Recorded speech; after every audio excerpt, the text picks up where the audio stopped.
बोलो जयकारा बोल मेरे श्री गुरु महाराज की जय। श्री परमहंस विद्यालय जी महाराज की जय। प्रेमियों,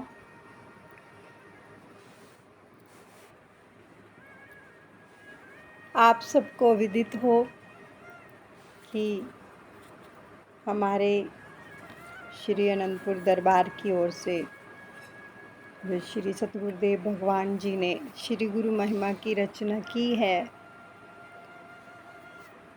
उसकी जो आखिरी 16 पंक्तियां हैं वो क्या दर्शाती हैं, क्या संदेश देती हैं, उसमें पूरा सार है। हर चीज़ का पूरा सार है, भक्ति का पूरा सार है उसके अंदर। क्या फरमाते हैं प्रभु?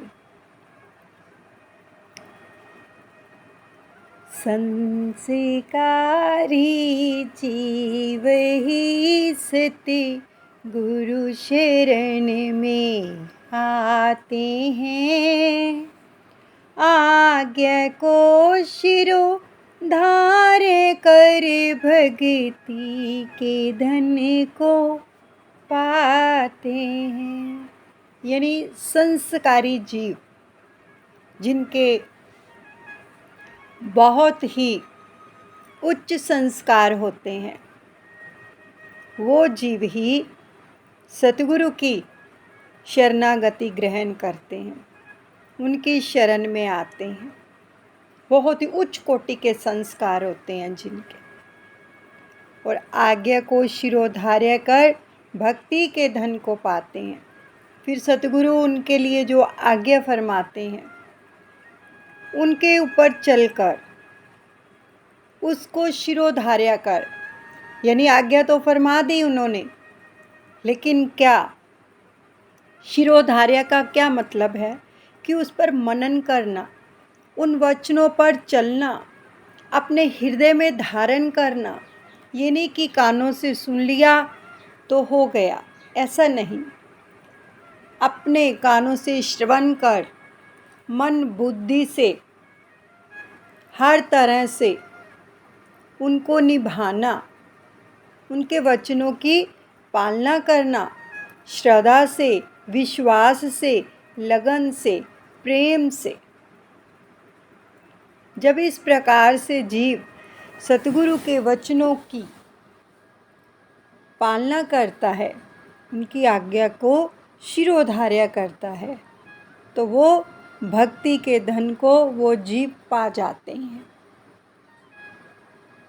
फिर उनको भक्ति का धन प्राप्त होता है, खाली सुनने से नहीं, मनन करने से। सुनते तो सभी हैं, लेकिन मनन कौन करता है? हम सभी सुनते हैं, लेकिन क्या वाक्य में ही हम मनन करते हैं, शब्द का जाप करते हैं? तभी भक्ति के धन को वो जीव पाते हैं। आगे क्या फरमाते हैं? ऐसे विरले प्यारे गुरमुख भव के तट जब जाते हैं, गुरु नाम की नौका बिठा निज धाम को ले जाते हैं। और ऐसे विरले, ये कोई विरले जीव होते हैं, हर कोई नहीं हो सकता। बहुत ही अनन्य प्रेमी होते हैं जो, वो ही गुरमुख, जो सतगुरु की आज्ञा को शिरोधार्य कर सिमरन की कमाई करते, नाम शब्द की कमाई करते हैं, अपने अंतकरण को शुद्ध करके। नाम शब्द की कमाई, अंतकरण जब तक शुद्ध नहीं होगा तब तक लाभ नहीं मिलता। इसलिए बहुत ही विरले गुरुमुख होते हैं जो इस प्रकार से सतगुरु की आज्ञा को शिरोधार्य करके उनके वचनों की पालना करते हैं। और सभी को ज्ञात ऐसे विरले गुरुमुख कौन इतिहास में नाम भी आए हैं। बहुत विरले गुरुमुख होते हैं ऐसे, हर कोई नहीं होता। एक बार जब पंचम पातशाह श्री सतगुरुदेव भगवान जी ने वचन भी फरमाए थे कि 40,000 संगत अगर आई है तो उसमें केवल 4 गुरुमुख ही हैं जो सही मायने में यहाँ पर आए हैं। तो अब आप खुद सोच लो, अंदाज़ा लगा लो कि इतने सारे गुरुमुख हैं, उनमें से ऐसे विरले प्यारे गुरुमुख कोई विरले होते हैं, अनन्य प्रेमी होते हैं, जैसे प्रहलाद भगत, मीराबाई जी, धन्ना जाट, भगत अमीर चंद जी, भगत साहिब चंद जी, जो सतगुरु के वचनों पर एकाग्रचित होकर ध्यान देते हैं, नाम शब्द की कमाई करते हैं। तो ऐसे विरले प्यारे गुरुमुख भव के तट जब जाते हैं, जब भव सागर पार करने के लिए उस तट पर पहुंचते हैं, गुरु नाम की नौका बिठा निज धाम को ले जाते हैं। तो ऐसे गुरुमुखों के लिए, ऐसे प्यारे और विरले गुरुमुखों के लिए, ऐसे संस्कारी रूहों के लिए जो सतगुरु हैं वो नाम की नौका में बिठा लेते हैं। ये जो नाम शब्द हमें मिला है, ये नौका है भवसागर से पार होने के लिए। तो इस नौका में बिठाकर हमारे दादा गुरुदेव श्री परमहंस दयाल जी महाराज जो कुल मालिक हैं, वो जीव को, ऐसे विरले और प्यारे गुरुमुखों को निज धाम ले जाते हैं अपने साथ। आगे फरमाते हैं, स्वामी सच्चिदानंद सत्य गुरु अलख रूप लेखाते हैं, अंशे अपने अंशी से मिले एक रूप हो जाते हैं। स्वामी सच्चिदानंद सतगुरु, वो सच्चिदानंद पार ब्रह्म परमेश्वर जो घट घट में समाया हुआ है, हर जीव जंतु के हृदय में विराजमान है, कण कण में व्यापक है। वो सच्चिदानंद घन परमेश्वर चिदानंद हर वनस्पति में, पहाड़ों में, वृक्षों में, कुदरत की बनाई हुई हर चीज के अंदर, हर शय के अंदर वो विराजमान है, कण कण के अंदर। इसीलिए वो सच्चिदानंद है। वो सच्चिदानंद भगवान अलख रूप लखाते हैं, जो निराकार भी है और साकार भी है। श्री परमहंस दयाल दादा गुरुदेव महाराज निराकार स्वरूप भी है उनका और साकार रूप भी है। वो परमपिता परमात्मा फिर अंश अपने अंशी से मिलकर एक रूप हो जाते हैं, जब जीव नाम की कमाई करके, उनके वचनों की पालना करके उस परमपिता परमात्मा के स्वरूप में लीन हो जाता है। परमात्मा और आत्मा का मिलन हो जाता है। जीव परमात्मा का ही अंश है। परमात्मा तत्व से आत्मा तत्व मिल जाता है, अंश अपने अंशी से मिलकर एक रूप हो जाते हैं। ये जीव आत्मा अंशी है और परमात्मा की जो है परमात्मा अंश है। जब इतनी नाम की कमाई वो कर लेता है अपने अंतकरण को शुद्ध करके, देखो, नाम की कमाई जीव अंतकरण को शुद्ध करके ही कर सकता है। ऐसे तो सभी भजन सिमरन हम करते हैं, लेकिन जब तक हमारा अंतकरण शुद्ध नहीं होगा तब तक हम प्रभु से नहीं मिल सकते, क्योंकि प्रभु साफ दिल के अंदर ही, निर्मल और पावन दिल के अंदर ही विराजमान होते हैं। तभी हमें उनका दर्शन होता है। जब तक हमारा अंतकरण शुद्ध नहीं होगा तब तक हम उनके दर्शन भी नहीं पा सकते अंदर से।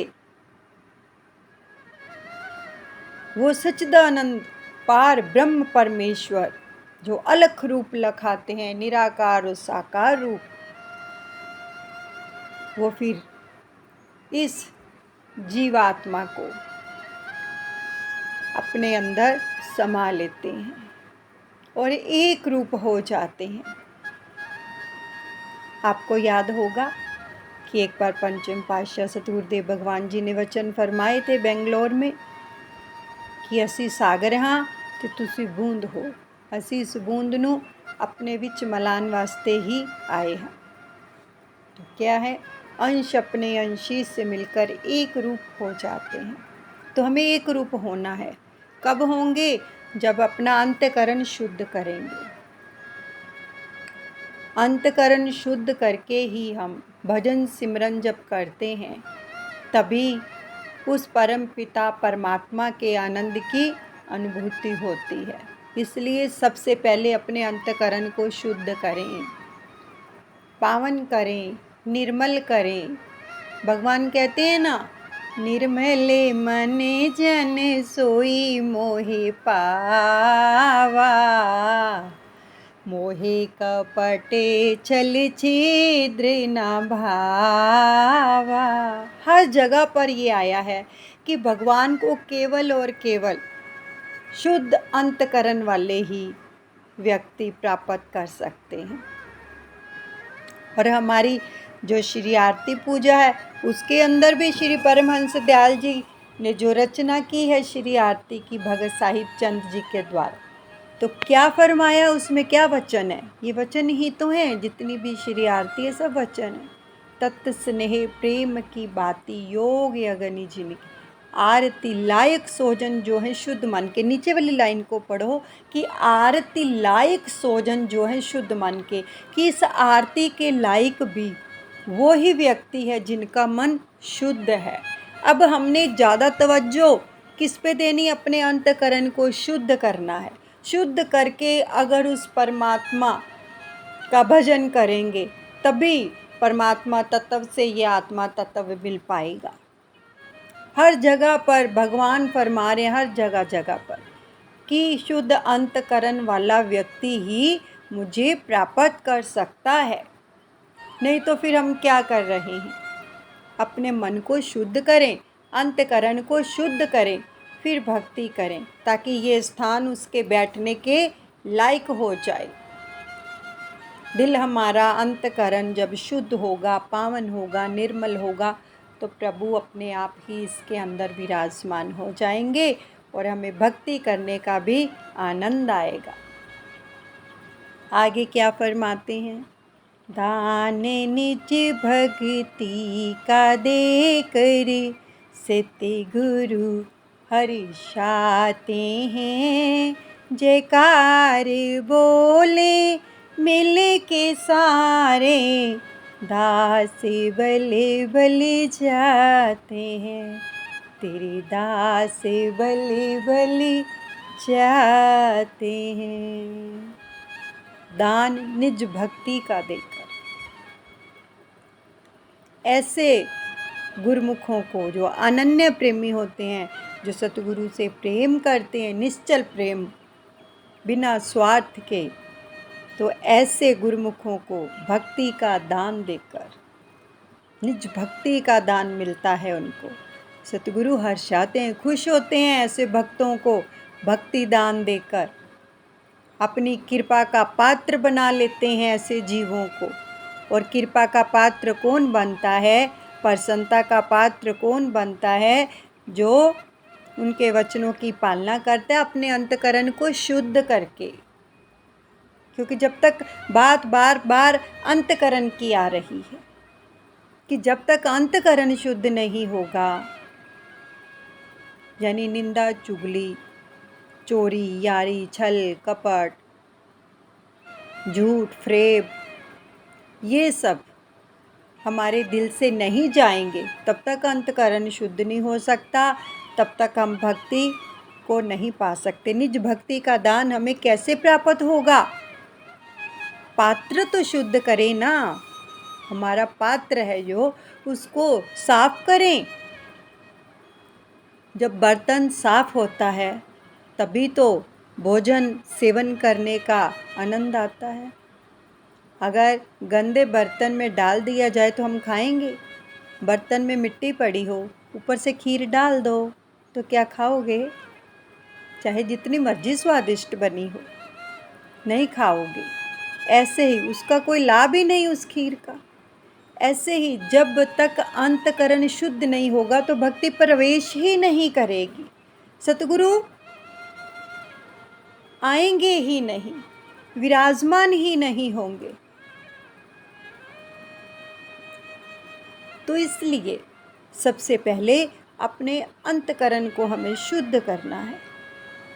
सब कुछ निकाल के बाहर फेंक दो, अंतकरण को शुद्ध करके एक चित्त होके उस परम पिता परमात्मा का ध्यान करो, सिमरन करो।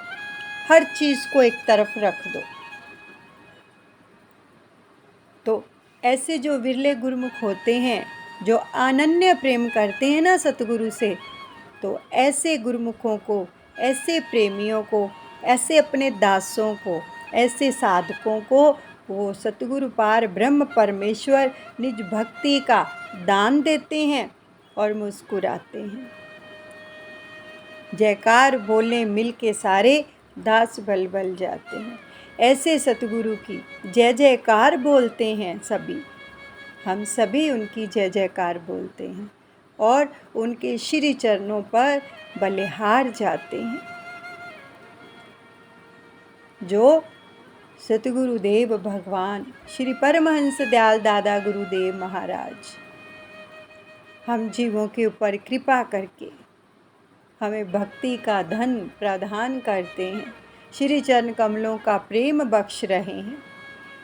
ऐसे प्रभु के ऊपर, ऐसे सतगुरु के ऊपर, ऐसे कुल मालिक के ऊपर श्री चरणों में बलिहार जाते हैं और आनंद पाते हैं।